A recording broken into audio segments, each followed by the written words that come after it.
lifted the nation that high. And to the viewers, what have you been doing with your career, over the years after the 95, particular feat? Okay. From the Starlets, I signed a contract with Bayern Munich. So I went to Bayern and I played for Bayern Munich for 6 years. First 2 years I played with the youth, and then after the youth I went with the first team.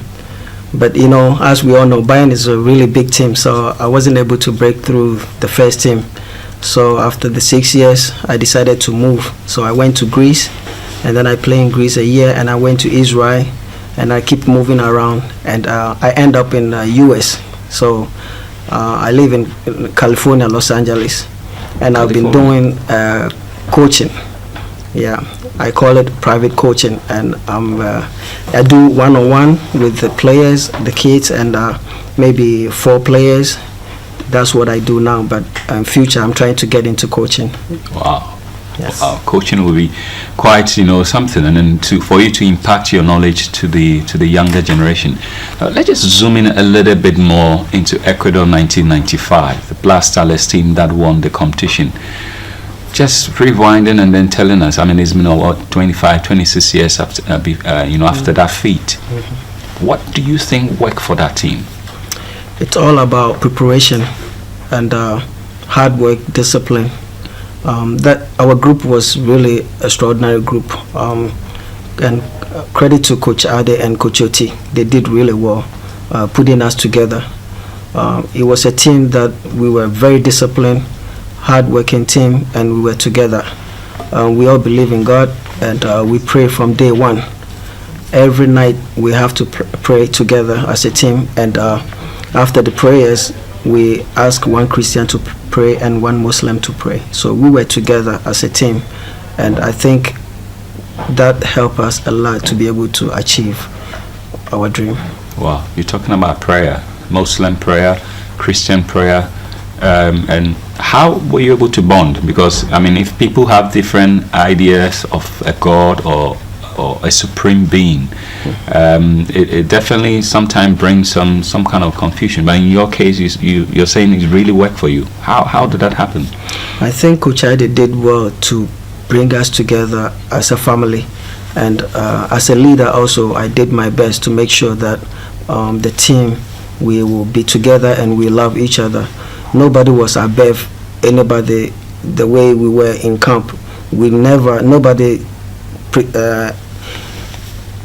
behave like he's above anybody. Even if you're a captain or you play for a House of Folk at that time and somebody's playing Oko United or whatever, we were all together. We humble ourselves to each other, we work for each other, and I think it helped a lot for us to be able to did what we were able to do. Okay. Can you just walk us through the competition properly? How did it start for you? Because Ecuador is a very tough place to play in. Brazil for several years were not even winning in that part of South America. Yeah. And here you were, an African team goes out there, recalling everything that happened. How easy, how difficult was it for you? It was really tough. It wasn't easy at all. We went through a lot as a team, but we never gave up. As I said, our prayers and belief, keep us through whatever we went through. We were the first Youth African Cup. Our time, they introduced this African Cup, so we have to play and qualify from the African Cup before. Even before we play the qualified, we have to qualify before African Cup. Africa Cup, yeah. So we qualified from our group, and then we played African Cup in Mali. So in Mali, we played final against Nigeria. So we won against Nigeria the final, and we came back home, and then we prepared for the World Cup. So during the preparation, we went to Germany, and Bayern Munich was the sponsor. They sponsored the tournament, actually the training tour. Mm-hmm. So we went through Germany, and then from Germany we went to London. So we stayed in Manchester, Bob Chattel Academy. So from there we went to Ecuador. It wasn't easy. In Ecuador, the weather was really tough. even though we work really hard as a team, we train really hard, but when we got there, because the altitude was very high, we have to acclimatize the weather. And I used to have problem breathing before, like kind of asthma when I was young. So it was really hard for me to adapt the weather. But with my prayers and hard work, I was able to overcome it. First 2 games was really tough, but then after the first group, we qualified from the group, we moved to different states, and then that's when things start getting better. But when it was tough, before the tournament, I prayed to God that God should let me be the best player in the tournament. Okay.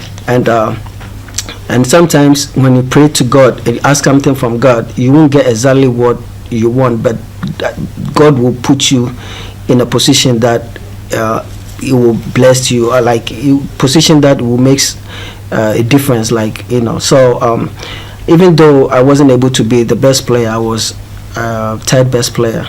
So that was something good to to celebrate. Yeah. So your idea of a God is one you pray to. Is it only when you need success? Is it when only you need something from him that you pray to, or is something you do on a normal basis? I mean, I just want to understand from your perspective, your idea of a God or a supreme being. Who is he to you? We grew up believing in God because my dad and my mom was a Christian when we were growing up. So which church?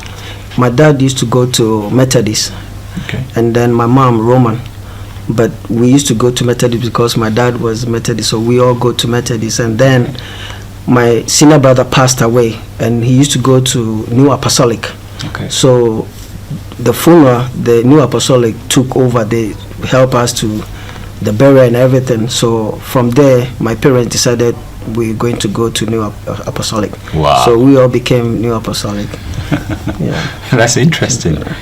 Okay, so that gesture from the church, yes. They showed kindness. Yes. They showed the essence of God to you, yes. And it swayed the whole family to move.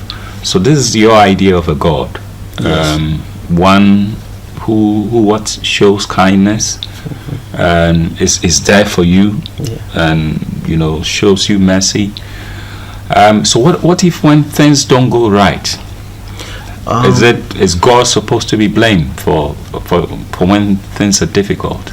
I believe God knows best, and God knows what is better for us. Sometimes we ask for certain things, but God knows what is better for us, so we don't get what we ask for, but God gave us what we deserve. But sometimes it takes time, but God will surely will do it, or it will come to pass if you don't give up. All right, so still going back to the Starlet 95 team, you said things were difficult with altitude. You had issues with asthma earlier in your life, and so it came to the fore. And then after the group stage, then things started, going the way you wanted.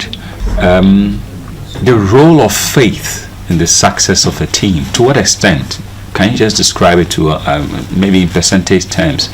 To what extent does your faith in God help you achieve success, in football or in a chosen career? In the group itself, we had certain players that they were even more in God than some of us, like Christian Jan, Atajan, and then Raymond Fenny.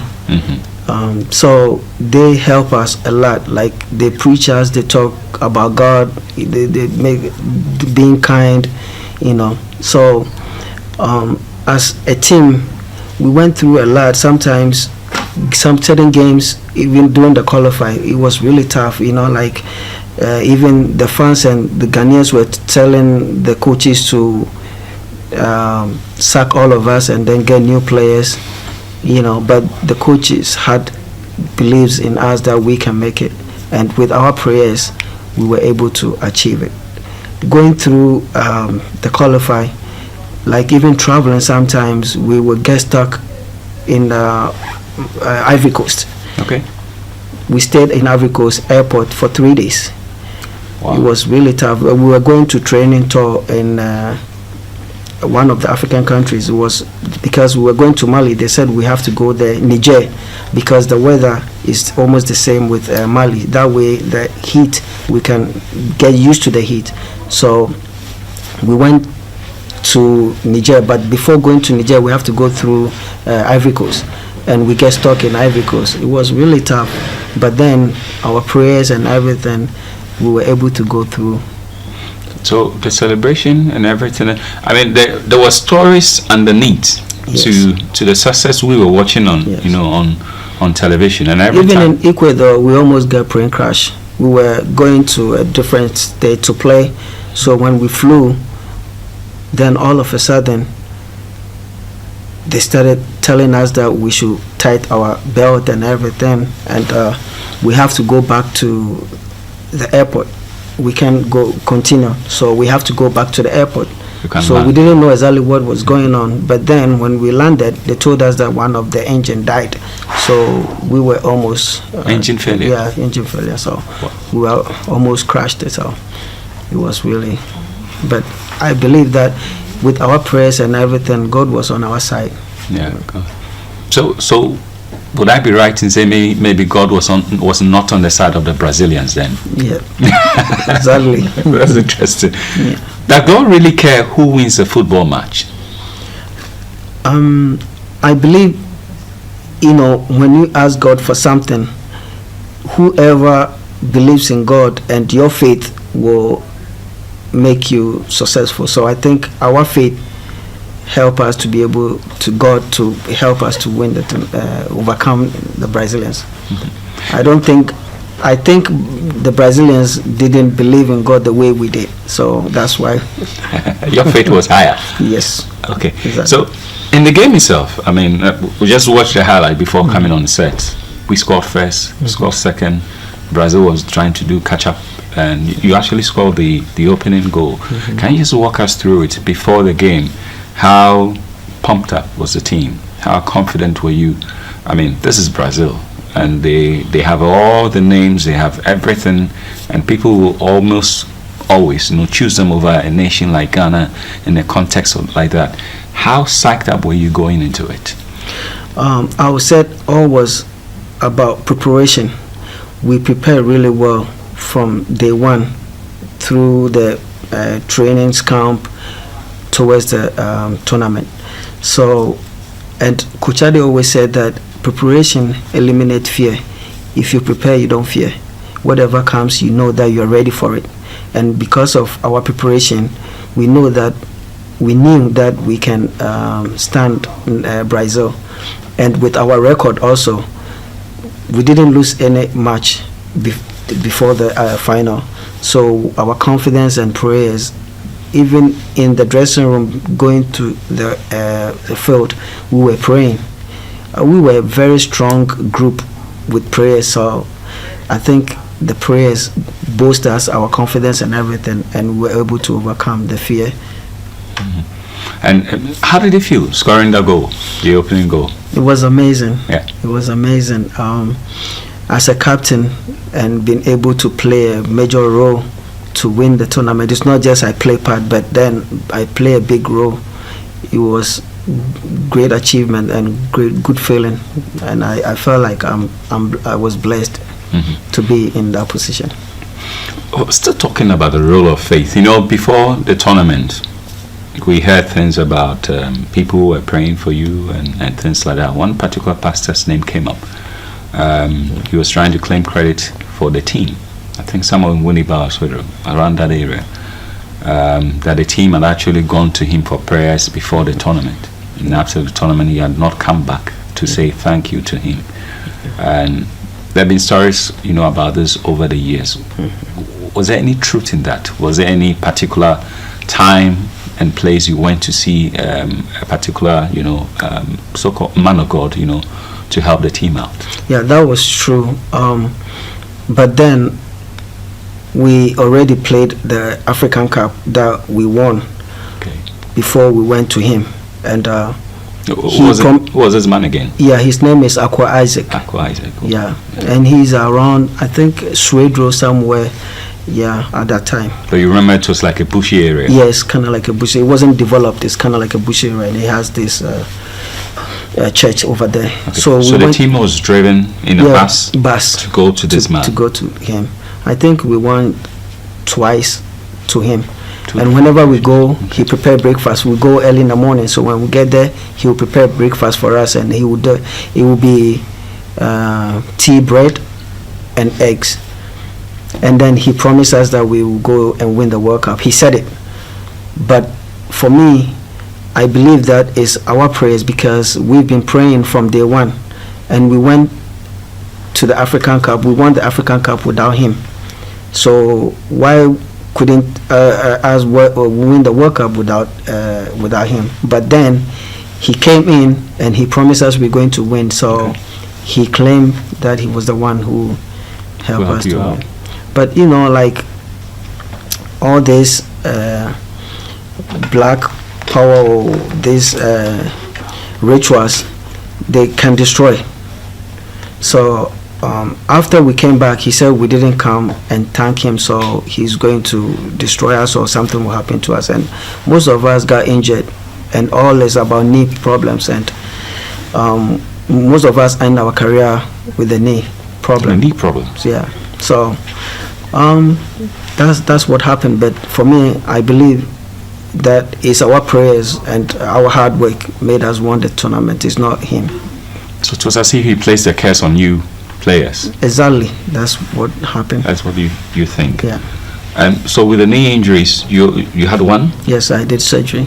Awudu Issaka had one. Stephen Appiah had one. Yeah, Stephen Appiah was also part of that team. Napo had one. Awudu Issaka had one. Most of us, Chasalote had one. Christian Jan, I'm not sure, but I think he also did. So it's like most of the players. Awudu Issaka, I guess he also had one. And, what about somebody who says all this that we are saying might not be true, and that so once you were football players, you were most likely to get injured at some point in time, and the knee is a very important part of the body. So, but not like the way the whole group were able to, and most of us, we ended up because of the knee injury. So it's kind of like something that he did. But do you know if any of the players at any point in time went back to see him, to say thank you to him? I think I heard, I'm not sure if Awudu Issaka went there, because the rumors came out. I think he went and stand on behalf of the whole team, and some of the players that didn't go, they stayed. I think we're going to him for prayers or something. But I had never been there. I never went back there. You never went back. And this is sends us back and to a lot of the discussions, some of which we've had here.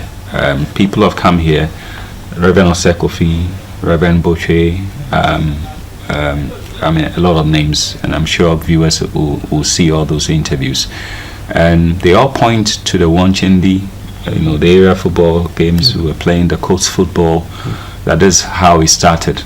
That the drive to win a game at all costs meant that team owners would go to any extra length to see spiritualists, to see pastors, go to Benin for voodoo, go to any place whatsoever, black magic and whatsoever, to be able to win. And in your case, did you also experience that even from the very youthful level? Yes, I did. As you said, the Munchendi and the coast teams that I played, we went to certain places for ritual, like to win games. And I remember even when I was playing in Choco, Munchendi, we used to go to the beach midnight, maybe like 1 o'clock in the morning, 2 o'clock in the morning, to the whole team. We have to go together and pray, stay in the prayer, and then they will pray and call like a saint, and sometimes we can hear things, noise, so something will come out from the sea, and it's real. But something will come from the sea. Yeah, like what? Like MAAME WATER, something, stuff like that. You actually saw things. Yeah, something. Yeah, with my eyes, with the whole team group in at the beach, Then that was like Kolegono, around that Kolegono beach area. Yeah. So. How old were you then? I was really young. I think I was playing under 14 at that time. Yeah. You didn't run. It wasn't scary. I mean, I can just picture it. Even walking towards the beach itself is scary. At that time, nobody wants to be in the front, nobody wants to be in the back. So we're all together, and we're getting to the beach. Nobody wants to be in front or back. So it's kind of like something comes in you. You feel that spiritual something, and it makes you panic. But that we all went through that. But for me, my belief was just because it's the team. If you don't participate, you're not gonna play. Mm-hmm. So you have to go with the team. But I wasn't believing in that. I was praying to God, and because of that, most players wasn't able to be successful in football. Those times, the players that I know that they are really good and they're even better than me couldn't even play Premier League in Ghana because of those rituals and black powers and black magics.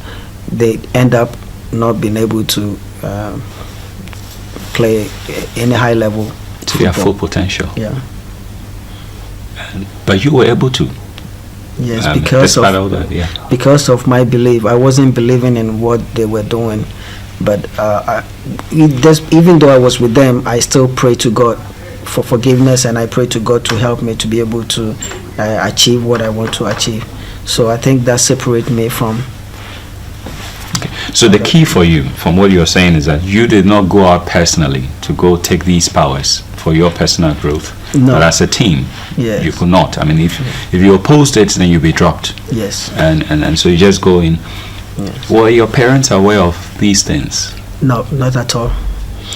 They never knew I was going with the team. I'm playing a team that we're going to rituals, or we're going to Black Power, or going to ask for something to win games. No, my parents never knew that.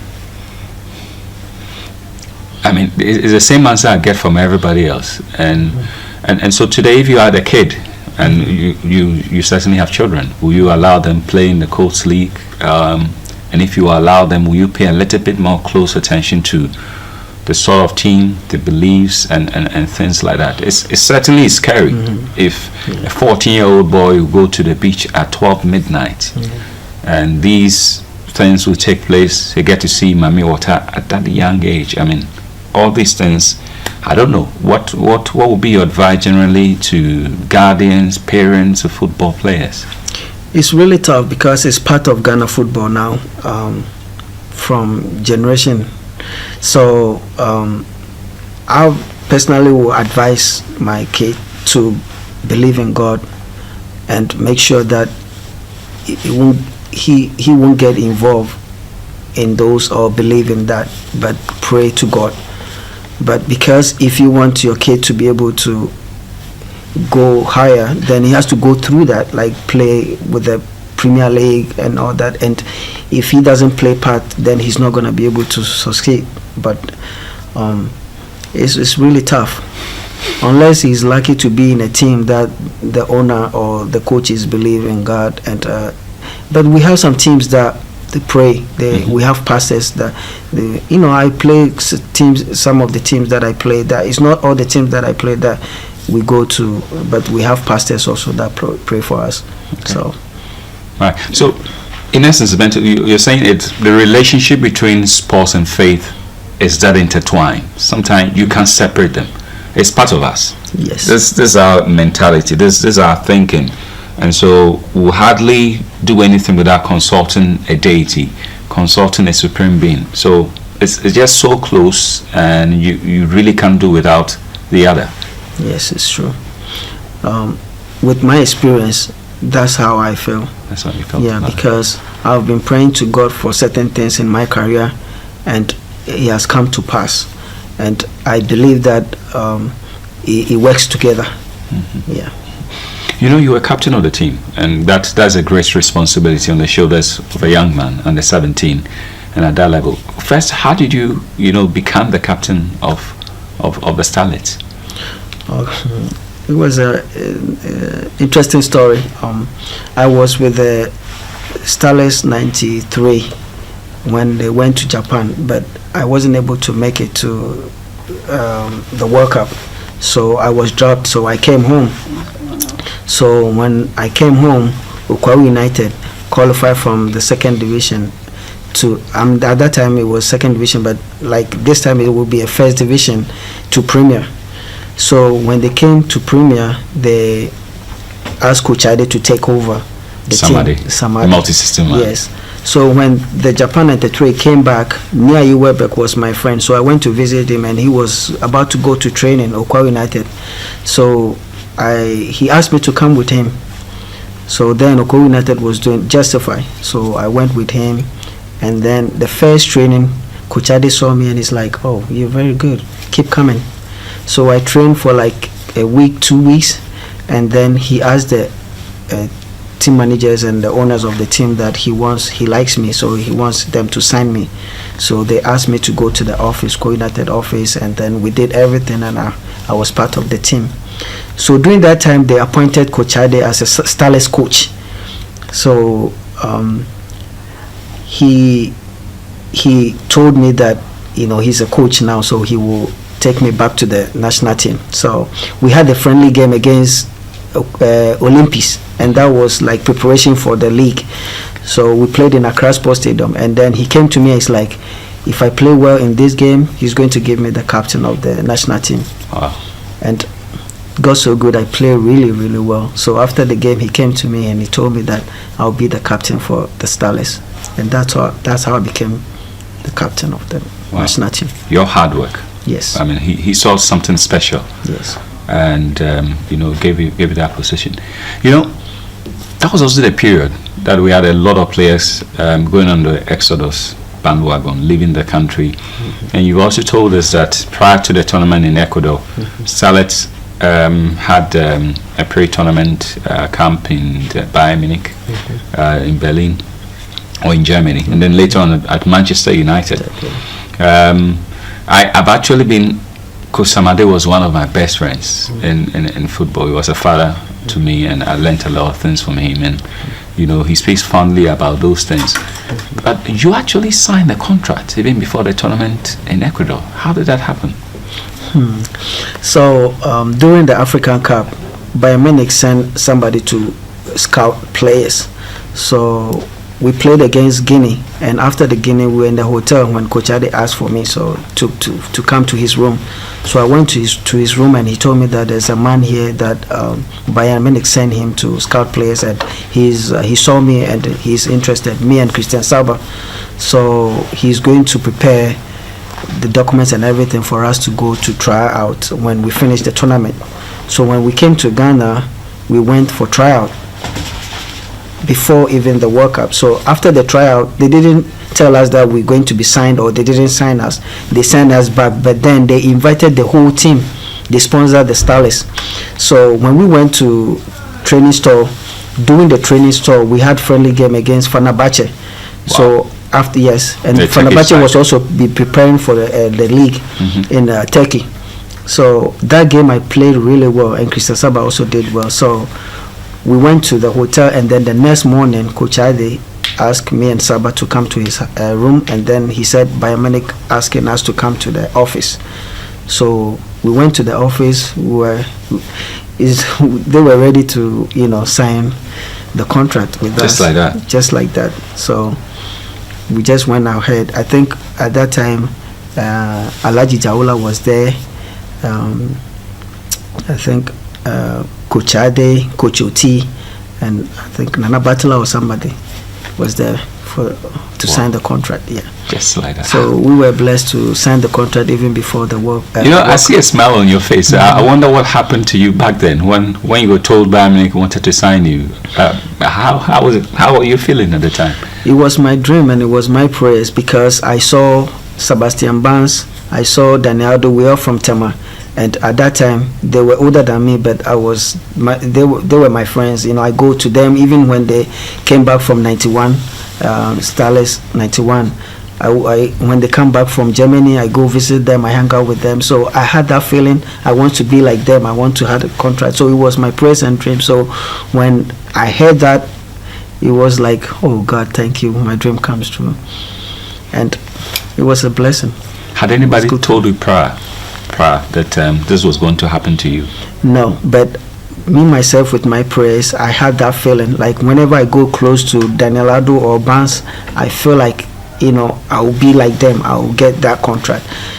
That's why they said you don't have to be jealous, but then be happy for people around you when they're successful, and work hard to be like them. And that's what I did.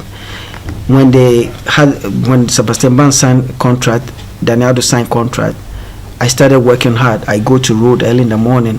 Roadside, and I remember one time I was running, and then somebody said, oh, because when they won the World Cup, they gave them 5 million at that time.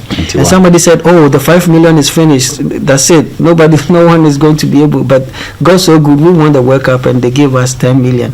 So it even increased, so when you listen to people, sometimes you might give up, you might not do what you want to do in life. So it was, it's part of the experience and the learning that, I'm saying it for people to not to be discouraged when people say stuff. You were running by the roadside, jogging. Somebody actually pinpointed and told the 5 million is finished. It's finished. You are wasting your time. Wasting my time, yes, exactly. I remember every day this thing in my mind. Wow. Do you remember that person very well? No, he was sitting in the trotro or something, so I don't know exactly who said that, but as a young guy sitting in the trotro said it, At the time, Ecuador 95 had not happened? No, at all. And but he knew you? Yeah, that was even 91. So Japan 93 came before 95. But I was lucky, I was part of Japan 93, but I couldn't make it. Wow. And it was really, but you see, God does, that's why I said, if you believe in God and you pray, you might not get what you want instantly, but God, because when I couldn't make it to the Japan 93, I was really disappointed, and I wanted to finish my, not continue with soccer, I wanted to do something else. But then I organize myself and start praying and start working hard again, and then I became a captain of the national team, and I was able to lead the team to win the World Cup. So this is something that I'm saying to the new generation kids, that they should never give up. They should keep pushing. It's the same thing with the World Cup. During the World Cup, things were not going well for me, but I never gave up. I keep praying, and then I became third best player. I have my trophy at home right now, the bronze, so it's a just blessing. Key things you say there, be happy for people. Yeah. You've seen Daniel Addo and the others succeed, and you were happy for them. Yes. You're not envious, you're not jealous of them, you go with them, and deep within you, you just felt you were also going to have your time. Yes. And even when people were saying bad things, like, that guy in the Trotsky, to try bring you down, you still just continue down that path, and surely yours will also come along the line. It's something not many people take kindly to in our part of the world, or human nature. We rather want to bring people down, because we feel that is the only way we also become relevant and also succeed. This is not only in football, but it's something that is of our nature. Yes. And we are easily tempted to be jealous and envious of people, but even when those things rise, you need to be able to control them and still be happy for people. It's quite a mix. Exactly. It's quite a mix. It's even in the family too. Sometimes in the family, maybe your auntie or somebody or anybody can be jealous of your mom being successful because the kids are successful. It happens, but we don't have to be jealous of people. We just have to be happy for people and pray and believe that God, your time will come. Yes. And I'm sure for somebody like who succeeded 95, there was a lot of envy around you. People will point you out and say all sort of things and manner about you, things they know, things they don't know, and things like that. But you are that tough, you are that strong to be able to keep a great mentality to push on forward. Even till today, even though I'm not playing football, wherever I go, people around me, I don't know if they see something in me or they see something that in future I will be somebody or something. They start envying me. I've been going through that a lot, so it's something that I have experienced it, and I know it's real. Mm-hmm. But you don't have to focus on those people. You just have to focus on yourself and believe God is on your side. Yeah. What do you see to be the difference between your generation of players and the current national teams, especially the underage? Yes, we won the 2009 FIFA World Cup under 20, which was great, but then we've just been struggling, to make those inroads again at the under 17 and 20 and what have you. What is the gap in between your generation and the present crop? Just something that you might have noticed. I think it's lack of preparation. I remember those days we stay in camp for a long time. Preparation is really, really important, and that's what I said before, that Coach Adi always said that preparation eliminates fear. And when you prepare, when you prepare, you don't have to be ready because you're always prepared, and it helps a lot. And what I've noticed also is that the lifestyle with the generation is different from when we were growing up. Nowadays, people hang out late. They like to, hang out bars, drink and have fun, less training, not focusing on their career, no discipline. So it's affecting the football in Ghana. And also the system when it comes to youth football. The way it used to be is not like that. And that's how we develop the players, the talent. And I think we need to go back to the old system and make sure that we bring back the talent. Because I remember we used to play, they call Ghana Brazil. We play Brazil samba style. But nowadays it's kind of like physical run, power. We don't have the flair anymore. It's just because the youth, because when you look at Sebastian Barnes, Odate Lamte, Yapreko, Danelado, all those players, Samuel Sekufo and all those players came through courts, which is the youth football. And it's not like that anymore. We all came through, me, Christian Saba, Takrame Nyampon, all this, we all came through, but nowadays we don't, it's really tough. So I think we've been having academy, but academy, there's no competition. There will be training and play maybe one friendly game. It's not helping. We need competition. So I think the GFA needs to encourage the country to be able to, sponsor and help for the youth system. Yeah, get those structures working and again. Right again. You said something else which I want to get further explanations to. You actually lost a brother. Yes. How old was he? He was around 2021. 2021. Yeah. And it was his funeral that drove you to the new apostolic church in 2021. Yeah. Grief and the death of people also does happen. It's a facet of life. We all live today, we'll die tomorrow. And during periods like that, it takes a toll on a football player like you. In your case, how did the news come to you and how did he take it? How did you take it? It was very tough because he came to me during that week. He passed away. He went to the village, my dad's, which is Ekumfi Arbor, that's close to Mankesim. Okay. So when your dad is a Fanti? Yeah, my dad is Fanti. The way you spoke the Fanti is original Fanti. And my mom is Ashanti, so we half. Yeah, so I used to, and at that time I was living in Osu because I was playing this Munchendi, and the team that I was playing called Kwabre Stars, and the owner of the team is a doctor. Okay. And because I was just running around playing soccer, my mom and dad was really mad. They want me to stay home.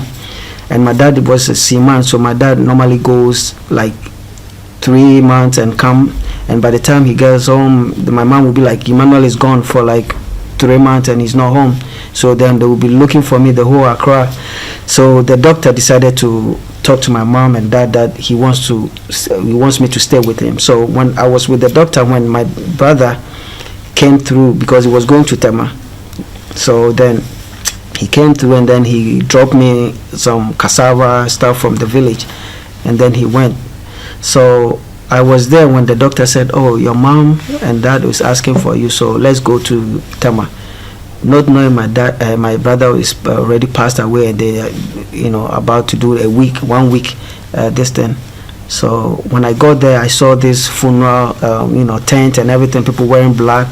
I didn't know what happened, but then when we got there, I found out that my brother passed away. So I became the firstborn, then I have to take care of the rest. So the responsibility was...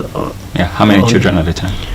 We were 6. Okay. So when he passed away, we became 5. So me and my brother, and then 3 sisters. One is married to Stephen Appiah. Oh, okay. Yeah. So that's the connection. Okay. Yeah. But grief, how to deal with it and how to come out of it. It's a very key thing, and I bring this up because I also recently lost my head pastor. And I know the family is grieving, the children. I've seen other stories about, a husband and a wife. The wife was in the hospital for a long time, kidney issues. She eventually passed on. Unfortunately, in that instance, the man also took his life 2 days later, owing to the grief. So grief is also a very important part of us. There are different seasons to all that we do here on this earth, and when it hits you, your faith might play a role, in how you come out of it. And I don't know what your experience was like. Yes, for me, the way the church came and helped my brother, okay. Was something that it hit me. I'm like, we all need to get ourselves into something that, and then also the responsibility as a elder helps me to be able to push a lot, because family was not really successful, like we were struggling, so somebody needed to step up and help. My dad was working normal, seaman, and life wasn't really, okay. So the responsibility, I decided to step up and try to help the family. So that's what I did. Okay. And after Ecuador, you are now financially sound. You are signed a contract with Bayern Munich, and so truly you were the elder for the family. How did it change your lives? Yeah, it helped a lot, and my being in that position, I decided to help the family. I didn't think about buying cars, driving nice cars. I decided to buy a home and put the whole family in there, because we end up living in Ashama. But because of my soccer, okay. I did never live with my parents at that time, but we were living in the nice houses because my dad used to work with the state fishing. So the government was giving us houses. But then when he stopped, things start getting bad. So my parents end up living in Ashama with my sisters. Okay. So it was something I didn't like it. So when I got the contract, the first thing I did was to buy a house for them and move them in. Okay. But you also had a lot of helpers along the way. You mentioned a doctor, yes, who was owner of one of the clubs, and yes, he actually brought you to stay with him. Yes. When I was young, I think I was really lucky. People used to love me a lot. Every team that I play, I even also from the doctor, I end up staying with Broadway, which is Ken Harrison, owner of the Ken Harrison. Okay. So I stay in the Mamprobi also for a while before I went to Kumasi. So I played Tamaha's Babies, I play Ken Harrison, and then I play Kumasi Sports Council. So I think in Ghana, I'm one of the players that played in these 3 courts, and it's one of the best courts in Ghana. Kumasi, actually Tamara 1, Accra, and then Kumasi. You moved all over. All over, yeah. Because you're. Why do you think that happened? Okay, for Tama, the reason I started Tama first, I played Tama House Babies, but the reason why I moved to Accra is because when I was playing, I wasn't getting playing time. Okay. So I had these players that they came from Accra, but they play in Tama Coast. So that's when the Munchendi started. So they said, "Oh, come, let's go make some money. If you don't play Coast, let's go play." So I came to Accra to play Munchendi. Now you're explaining the thing for anybody who's hearing Munchendi doesn't understand. Yes. So, I mean, you actually bet on the matches. Yes. The 2 teams contribute money, and you put it out there. Whoever wins takes the money. Yes. And so it's rough. Yes. And at times it can really degenerate into fights. And at that time we play, the Willechamen. That's what they call them. Those who go to the sea, the pool. Yeah. So.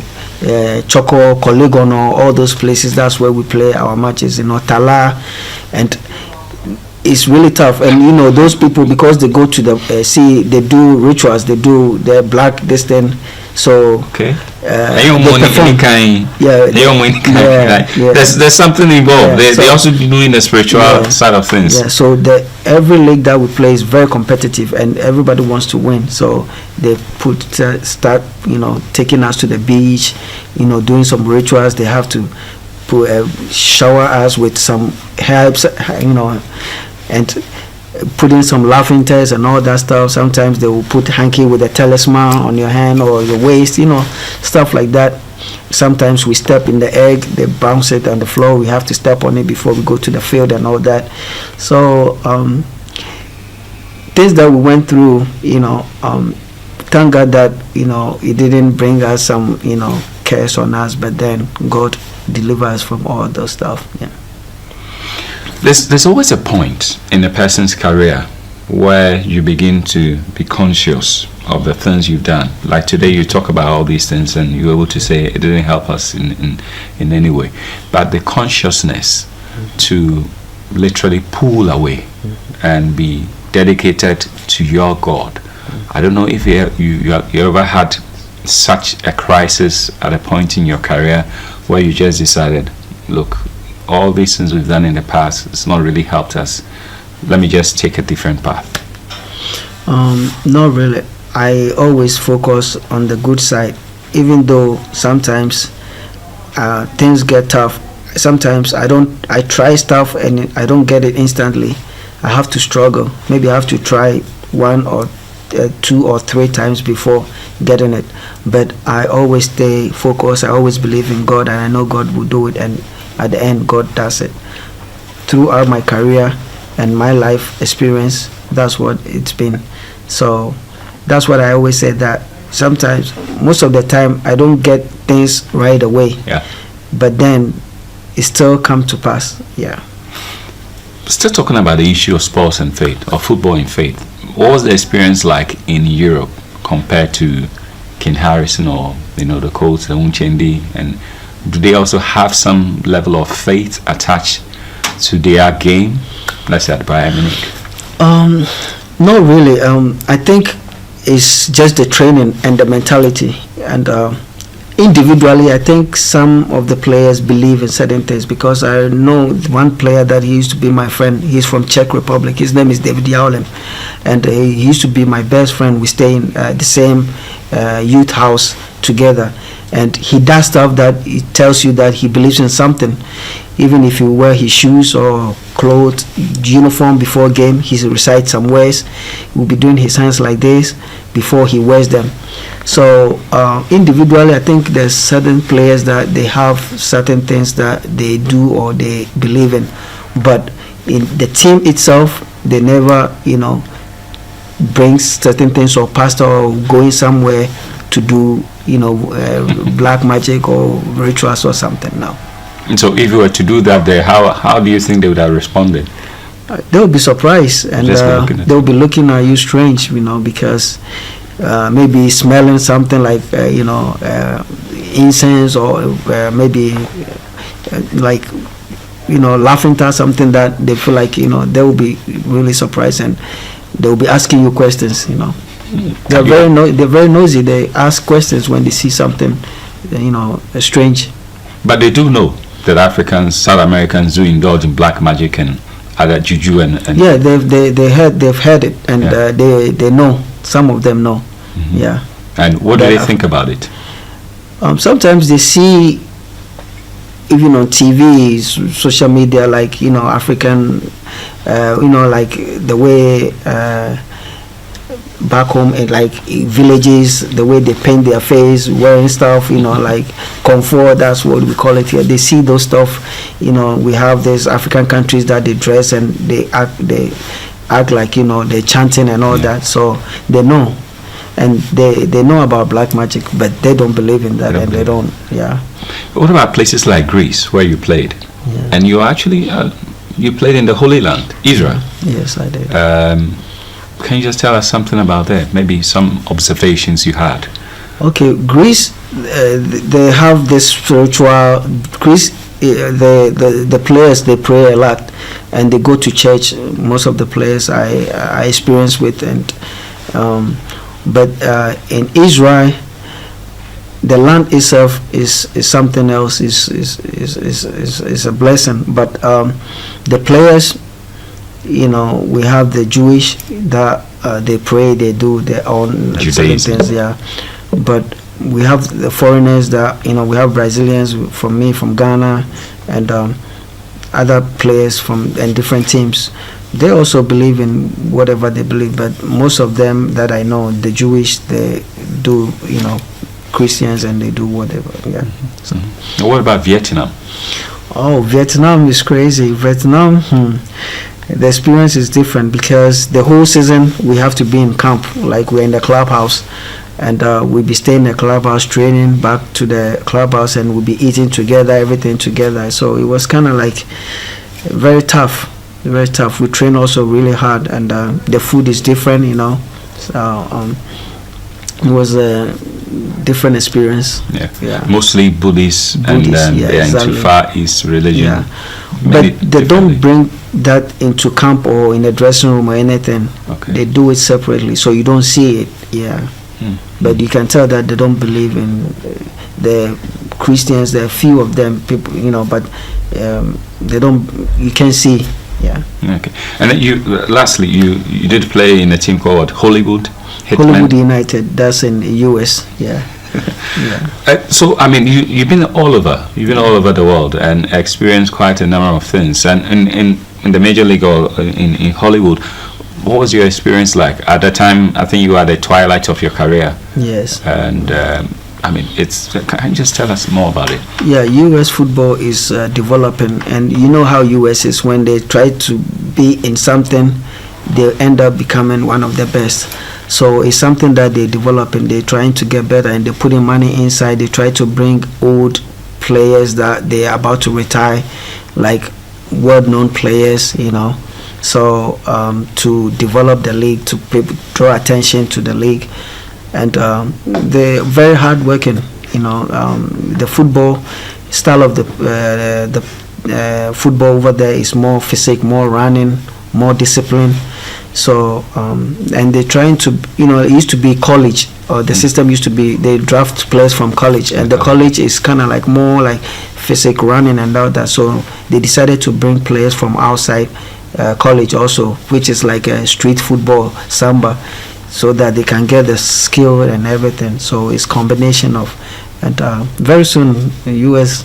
will be one of the best because they're trying to be one of the best. Whatever they participate, they want to be the best. So yeah, I mean, Bayern Munich is recruiting players from the Media League, and Alphonso Davies and so many of them becoming hitmen, in Germany. Can you just tell a bit more about your family? Are we going to have another bento popping up from your family, playing under 70 and 20? Yes, very soon. I have a son and a daughter. Yeah, Paris and Hargreaves. Okay. Yeah, and currently very soon maybe I'll have another new baby. So yeah, working on it. Yeah. Okay, wow. That's excellent. And you definitely will want to see them. I mean, have they shown any desire in sports at this stage, or it might just be too early in the day? Yeah, Hargreaves is interested in football, and I'm trying to get him to play. Okay. Yeah, and my sweetheart, Faustina, she's doing really well, and very soon she's going to give me another baby. So, yeah. Okay then. Well, we'll just pour out all the blessings, at this stage. But looking into the future, and we'll keep doing reflections back and forth. Who are some of the people who really touch your career? I went through a lot of people and a lot of teams, and I thank them for their help. But the main person that helped me is Coach Adi. I would say Coach Adi, may his soul rest in peace. He did a lot for me, and he helped me in my career. He was the one who at least gave me what I am today. But I went through a lot of people, a lot of teams, and may God bless them for helping me to be who I am today. Okay, we're trying to wrap up this interview, and I will really want you to speak out there to the young boys and girls taking football as a profession. And what will be your advice to them?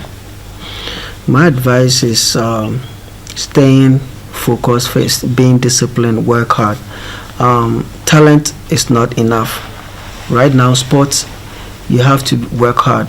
With the talent, you have to work hard. If you see Cristiano Ronaldo, Messi being consistent for so many years, is because they work hard. They don't depend on the talent alone.